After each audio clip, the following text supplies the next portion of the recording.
Hello guys and welcome back to the channel. Hell Dominance, Anthony here. Please remember to like and subscribe and also click that notification bell if you're enjoying what you're seeing and if you want to see more. Coming up in today's episode we have a look at the scores and scorers for this week's weekend's championship games, and we complete our roundup with the Super League game between Hull FC and Huddersfield Giants. So we're covering Sunday's final Super League game as we see that Huddersfield Giants are the visitors to the MKM Stadium to face Hull FC. The home team have gone by in an average way with 3 wins from the 5 games so far, while Huddersfield Giants can go joint top if they win against the Black and Whites. So who have each side got in their team? Well, on the starting 13 for Huddersfield, there are no changes from their win against Castleford, where they beat the Tigers 36 points to 24. It's just on the bench where you see a couple of changes, as Sebastian Ikehefo drops out, as does Adam O'Brien, so we'll be able to see Ash Golding back in and Oliver Wilson. For the home side, the first change of note is Jamie Shaw, who scored in the last 2 games for Hull, has dropped out of the 17 completely, while we see a return for Connor Wynn on the wing. Miteli Vulikajipani continues in the centre role, while at half-backs, again, we see Lovidua and Ben McNamara, as the missing Josh Reynolds misses out once more. Liggy Sow and Chris Sate are the props, as Kane Evans misses the game due to suspension. But it's a whole big pack as Matu joins the 17 in the second row. Andre Savelio and Jack Brown continues as loose forward. On the bench, there is Jordan Lane coming back into the side for Joe Gator, who was the unfortunate injury recipient of another ruptured Achilles, like he has done for the last 7 months recovery for. So after a good offload by the Hull forwards, Hull find a gap to get into and just get brought down in the Huddersfield 30. Danny Houghton starts scheming and he finds Jake Connor, who dabs in a kick for Miteli Vulikajipani to score the first try of the game. Ben McNamara adds the 2 as Hull goes 6-0 up. They got 8-0 up after a penalty early in the second half, as there is minimal point scoring during this game, as there was only 3 tries in total scored. 2 tries for Hull. Here comes the second Hull with a great kick inside. Jake Connor gets on top of a Tuilolehia, a fumble for Andre Savelio to follow up to score the second try for Hull, and McNamara adds the 2 more for a 14-0 scoreline. Huddersfield though do get themselves on the board.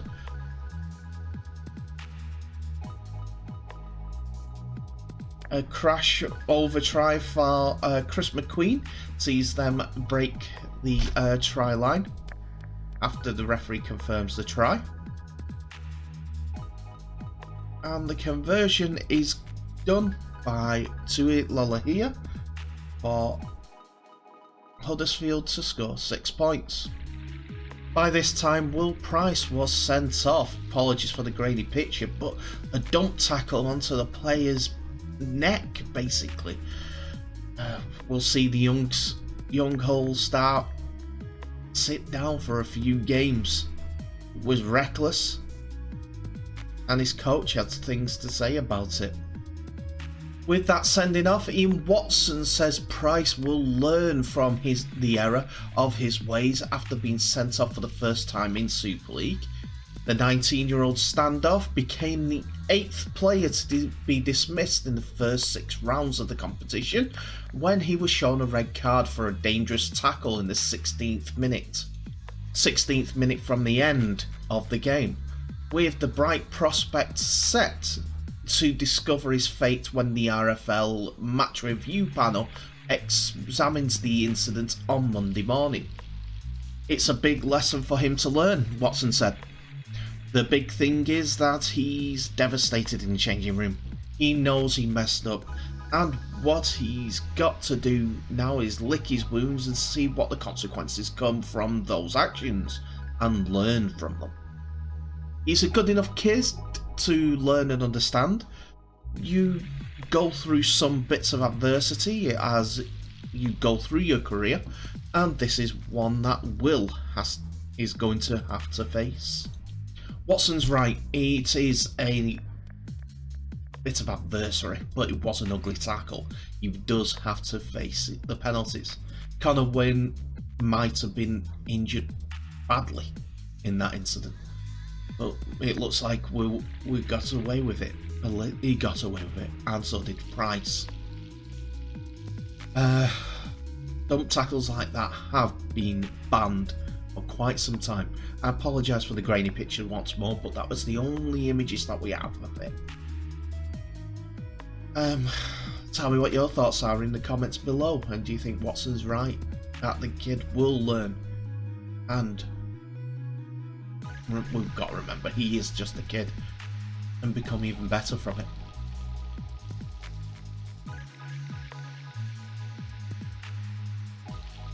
Now the Betfred Championship, and I'm going to go through the scores and scorers for each of the games, as there were some interesting results between all the sides that were involved this weekend. So let's begin. Workington 12, Bradford Bulls 26. Workington replied to an early Tyndall try with deck pattern converting from O'Brien and Forber converting for 6-all, but going into half time, Murphy and Doyle both scored with pattern kicking the 2 conversions. Henson may have scored with Forber kicking the second for the 12 points for Workington, but Gill puts the icing on the cake for the last try of the game, and for Bradford on 45th minute, which Patton converted, and a penalty on the 70th minute gave Bradford the win. Barrow 18, London Broncos 18. London Broncos got their first point of the season with this draw after Gannon, Latau, Leyland and Walker all went over for tries. Mokidreki was kicked only 1 goal, but as Barrow only scored 3 tries with Ritson and Towell scoring and 3 conversions from Samet, if London were better with the kicks, they could have won this game and been on their first victory for the season. Unfortunately not to be. After being resoundingly beaten in the Cup, Batley fought to a 2020 draw against Featherstone Rovers. Batley had Johnson, Carr and Everett scoring the tries, while Gilmore kicked 3 and Hooley kicked on the 77th minute for the draw. This with Hardcastle scoring 2 tries, Craig Hall and Jack scoring the tries for Featherstone Rovers, while Craig Hall could only manage 2 conversions in another draw in the Championship. Dewsbury Rams 22, Newcastle Thunder 24. All the points for Newcastle were scored in the first 50 minutes as Gallagher, Noakes with 2 tries and Eves all went over for Newcastle, while Sharrocks kicked over 4 goals. But Dewsbury never went away as Graham, Schofield, Gabriel and Ryder all scored tries for the Rams. and Beryl kicked 4 goals. But unfortunately it wasn't to be, and Newcastle came out the eventual winners. Whitehaven 6, Sheffield Eagles 44. The Eagles came up in some great form at Whitehaven, and despite a chess move with Bishop kicking a 2 and King scoring a try, it was all Sheffield for the rest of the game, as Phoenix Laulu Tagonge scored 2 tries. Or was it QLT? I think it was his father actually. It was his son that scored, playing for Sheffield, with Farrell, Jones, Bishop all scoring in the first half for tries and 2 kicks for Holmes, while Wellham, Chimes, who scored 2 tries, and Thackeray all finished off the scoring, going over for tries for Sheffield Eagles. Holmes finished off with 4 kicks in the second half, with 6 for the day. And finally, York City Knights 32, Widnes Vikings 6. Some fantastic tries in this game. First of all, by Lawton, Adam Lawton, in the 18th minute, kicking and chasing his own kick for the big second rower's try, and Tyra converting on the 19th minute. That was the only points, unfortunately, for Widnes, but a good try to see. While Marsh scored twice for York, O'Hagan, Ward and Stock, before Levi Edwards legged for the fielder to bookend the game. Ellis kicked 2, while Harris kicked 2 in that 32 points to 6 victory. There were some exciting games there, with London getting off the mark is always a good start, and also Batley's battling display against Featherstone. Such a good result against possibly the favourites for the championship season. It's going to be interesting how this progresses. I'm sure that Featherstone will be looking to put the squeeze on someone in the next game. Anyway, but that next game for Featherstone is Catalans Dragons in France. So they might have to wait a week before they can actually have a decent result. We only have one more game to look at, but that is not in this episode, as Lee Centurions go to Halifax to face the Panthers, and that is on Premier Sports at 7:15 in the UK. But I'm sure it's going to be another belter. And that's it for another episode, ladies and gentlemen. Thank you so much for watching. Please remember to like, subscribe, and also share this video worldwide for any growth that we can do for Rugby League, as the word needs to get out, as we know how fantastic this sport is. Let's share it with everyone else. Tell me what your result for the weekend is in the comments below, because I think it's still Toulouse after their result has basically set the cat amongst the pigeons. Don't get me wrong, the Wakefield Trinity versus Warrington Wolves result was another shot to the system, as I had it the other way around, as Warrington have had the mock, and Daryl Powell have got the hoodoo over Wakefield Trinity, but I'm sure that they were due. This is what effects it has as a league table. Saints are still top with 10 points, but now joined by Catalans Dragons and Wigan Warriors, despite Wigan Warriors' defeat against the Dragons in France last weekend. Huddersfield Giants could have joined the 10-point club, but unfortunately slipped up, but Hull are slowly getting their act together for the season. Warrington and Salford Red Devils are next on 6 points apiece.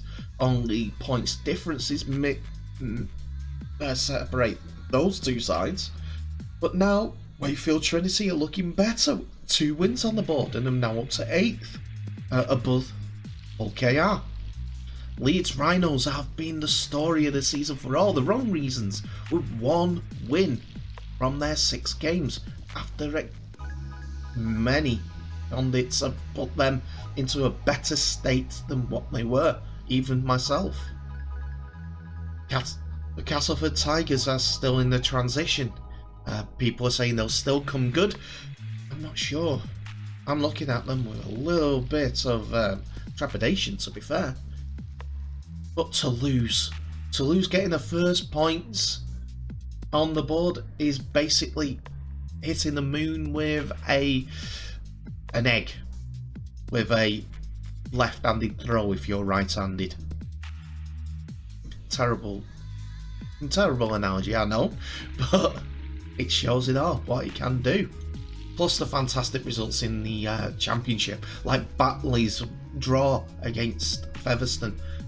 It was a good result. They've shown their heart in that game and deserved possibly even more. But anyway, thank you so much for watching. Please remember to share this video worldwide. Get that word out. But in the meantime, all the best, stay safe, and I'll see you in the next episode.